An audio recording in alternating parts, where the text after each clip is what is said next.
కొరకు మాత్రమే కాదు, నీ కుటుంబం కొరకు మాత్రమే కాదు, నీ కుటుంబం కొరకు, నీ కొరకు, మా కొరకు మనము ఈ ప్రాంతంలో పండించుకున్నాము.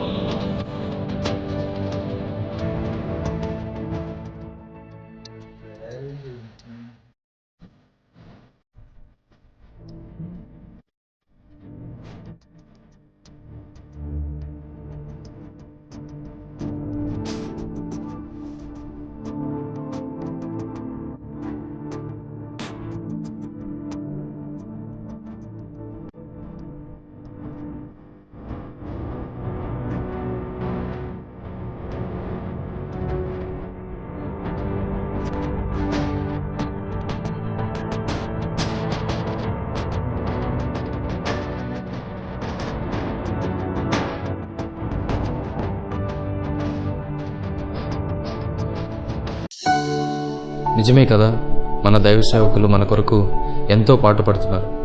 మన జీవితంలో కష్టం వస్తే వారి కన్నీటితో ప్రార్థన చేస్తున్నారు. మన జీవితంలో బాధలు ఎదురైతే వారు మనల్ని ఓదారుస్తున్నారు.